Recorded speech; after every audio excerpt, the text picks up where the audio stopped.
جس وقت یہ کرب و بلا کا واقعہ پیش آیا، بچا کھچا قافلہ کہاں گیا؟ دمشق میں یزید کے پاس، وہاں کچھ عرصہ رہے۔ سیدہ زینب کی وفات کہاں کی ہے؟ نہ مدینہ کی نہ مکہ کی، دمشق میں فوت ہوئی ہیں، وہیں پر ان کی قبر ہے۔ اگر یزید اتنا برا تھا تو خانوادہ جن کا لٹ جائے، سب کچھ شہید ہو جائے، سب کچھ ہاتھ سے چلا جائے، وہ دشمن کے پاس جاتے ہیں۔ سیدنا حسین رضی اللہ تعالی عنہ جس وقت کربلا کے اندر معرکہ پیش آتا ہے، کوفہ کے لوگ، اب تو شیعہ کے بڑے بڑے علماء بھی کہتے ہیں وہ کوفہ کے شیعہ تھے جنہوں نے بے وفائی کی۔ یزید کی بیعت کرنے والے کون لوگ ہیں؟ سیدنا عبداللہ بن عمر رضی اللہ تعالی عنہما۔ میں نے تو نہ یزید کی بیعت کی ہے، نہ میں اس کے دور میں تھا، نہ میں نے اس کی ماتحتی میں کوئی حج کیا، مجھے یزیدی کا فتویٰ لگانے کی کسی کو کیا ضرورت ہے؟ یزیدی کہنا ہے تو سب سے پہلے عبداللہ بن عمر کو کہو کہ جس نے بیعت کی ہے یزید کی۔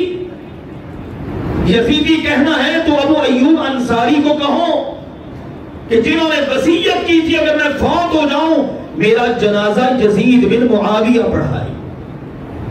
یزیدی کہنا تو اہل مدینہ کو کہو۔ آؤ یزیدی کہنا ہے تو محمد بن حنفیہ کو کہو جو سیدنا علی کے نخت جگر ہیں، حسن حسین کے بھائی ہیں۔ وہ کیا کہتے ہیں سنیے ذرا، جس وقت یہ کرب و بلا کا واقعہ پیش آیا، بچا کھچا قافلہ کہاں گیا؟ دمشق میں یزید کے پاس، وہاں کچھ عرصہ رہے۔ سیدہ زینب کی وفات کہاں کی ہے؟ نہ مدینہ کی نہ مکہ کی، دمشق میں فوت ہوئی ہیں، وہیں پر ان کی قبر ہے۔ اگر یزید اتنا برا تھا تو خانوادہ جن کا لٹ جائے، سب کچھ شہید ہو جائے، سب کچھ ہاتھ سے چلا جائے، وہ دشمن کے پاس جاتے ہیں۔ چلیے اس کے بعد ہوا یہ کہ محمد بن حنفیہ واپس آئے مدینہ منورہ۔ لما رجع اہل المدینہ من عند یزید، یزید کے پاس سے اہل مدینہ جس وقت واپس آئے مدینہ، مشى عبداللہ بن مطیع واصحابہ، تو ایک عبداللہ بن مطیع اور اس کے ساتھی یہ چلے اور چل کر آگئے الى محمد بن الحنفیہ، محمد بن حنفیہ کے پاس۔ سیدنا علی رضی اللہ تعالی عنہ نے سیدہ فاطمہ کی زندگی میں کسی دوسری عورت سے نکاح نہیں کیا۔ ان کی وفات کے بعد کئی نکاح کیے، شیعہ مورخین کے مطابق 18 نکاح کیے، ان میں ایک ان کی زوجہ کا نام ہے حنفیہ۔ یہ سیدنا حسن حسین کے بھائی ہیں۔ یہ واپس آئے نا جس وقت تو ان کے پاس چلے گئے اکٹھے ہو کر کچھ لوگ، اور جا کر کہتے ہیں فَأَرَادُوهُ عَلَى خَلْعِ يَزِيدِ، کہنے لگے جناب اب یزید کی بیعت توڑ دو۔ میں کہتا ہوں یزیدی کہنا تو محمد بن حنفیہ کو کہو جنہوں نے یزید کی بیعت کر لی۔ سیدنا حسین رضی اللہ تعالی عنہ جس وقت کربلا کے اندر معرکہ پیش آتا ہے، کوفہ کے لوگ، اب تو شیعہ کے بڑے بڑے علماء بھی کہتے ہیں وہ کوفہ کے شیعہ تھے جنہوں نے بے وفائی کی۔ تاریخ کو مسخ نہیں کیا جا سکتا۔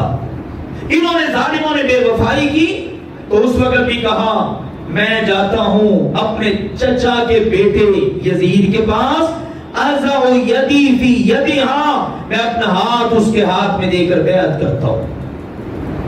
یزیدی کہنا تو حسین کو کہو نا، یہ کفر اسلام کا معرکہ بنا رکھا ہے۔ ذرا آئیے دیکھیے ایک جھلک ان کے آپس کے پیار محبت کی، آپس میں ایک دوسرے کے بارے میں ان کے کیا تاثرات ہیں۔ یہ محمد بن حنفیہ ہیں، البدایہ والنہایہ جلد نمبر 8 صفحہ نمبر 328 329 سے پڑھ رہا ہوں۔ نیٹ کا دور ہے، نوجوانوں کی رسائی ہے، سرچ کیجئے، دیکھیے، حقائق کو جانیے۔ صرف یہ میڈیا کے اوپر چلنے والی باتیں ان کو مد نظر رکھ کے کسی مسلمان کے بارے میں دل میں ملال لا کر اپنی آخرت پر تباہ کیجئے۔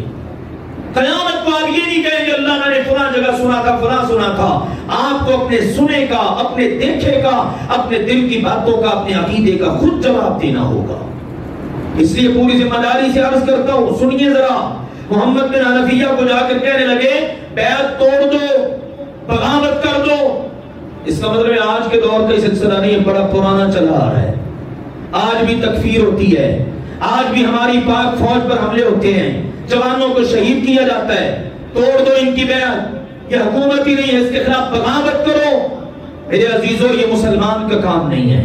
ہمارے نبی نے بتا دیا حکمران فاسد ہے، فاجر ہے، اس کا فسق و فجور اس پر حکمران بن گیا نا، اب تم اپنے ملک کی، اپنے عوام کی، مسلمانوں کی خیر خواہی میں آ جاؤ۔ یہ تکفیر کے فتنے بڑے پرانے ہیں۔ اب بھی ریسنٹلی آپ دیکھ لیجئے، کبھی کہیں پر اٹیک آرمی پر، کبھی کہیں پر، اس آرمی کو پاک آرمی، مسلمان آرمی سمجھا ہی نہیں جاتا۔